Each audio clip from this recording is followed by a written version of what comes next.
Tea Congress లో MP టికెట్ల కోసం దరఖాస్తులు పోటెత్తాయి. 17 పార్లమెంటు స్థానాలకు 306 అప్లికేషన్లు వచ్చాయి. వచ్చే లోక్సభ ఎన్నికల్లో పోటీ చేయాలనే ఆశావహుల నుంచి తెలంగాణ కాంగ్రెస్ దరఖాస్తులు స్వీకరించింది.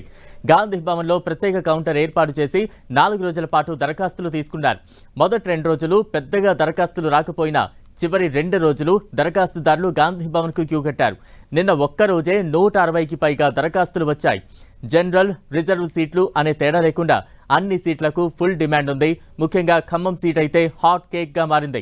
ఈ సీటు కోసం 2 మంత్రులు తమ కుటుంబ సభ్యులకు టికెట్ ఇప్పించుకునేందుకు ట్రై చేస్తున్నారు. డిప్యూటీ సీఎం మల్లుభట్టి విక్రమార్క సతీమణి నందిని, మంత్రి పొంగులేటి శ్రీనివాసరెడ్డి సోదరుడు ప్రసాద్ రెడ్డి ఖమ్మం పార్లమెంటు టికెట్ కోసం అప్లై చేసుకున్నారు. మాజీ ఎంపీ విహెచ్, మాజీ కేంద్ర మంత్రి రేణుకా చౌదరి కూడా ఇదే టికెట్ కావాలంటూ దరఖాస్తు చేసుకున్నారు. మరి అధిష్టానం ఖమ్మం టికెట్ ఎవరికి కట్టబెడుతోందన్న ఉత్కంఠగా మారింది. ఇక రిజర్వ్ సీట్లు వరంగల్, నాగర్ కర్నూల్, పెద్దపల్లి, ఆదిలాబాద్, మహబూబాబాద్ స్థానాలకు సైతం భారీగా దరఖాస్తులు పోటెత్తాయి.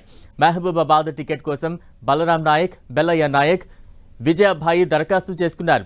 పెద్దపల్లి టికెట్ కోసం వివేక తనయుడు గడ్డం వంశీ, యూత్ కాంగ్రెస్ ముఖ్య నేత పెరికా శ్యామ్తో పాటు పలువురు నేతలు అప్లికేషన్ అందజేశారు.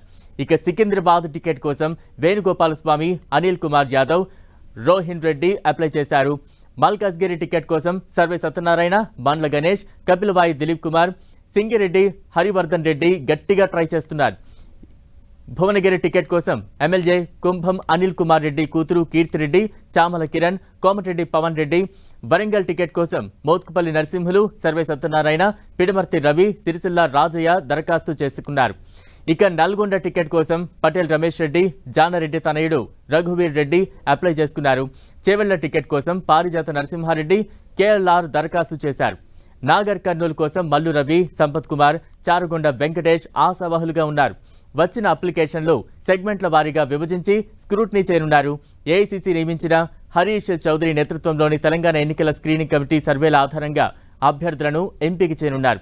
17 స్థానాల్లో 15 స్థానాలను గెలవాలని చూస్తున్న కాంగ్రెస్ పార్టీ గెలుపు గుర్రాలకు మాత్రమే టికెట్ ఇవ్వాలని కసరత్తు చేస్తోంది.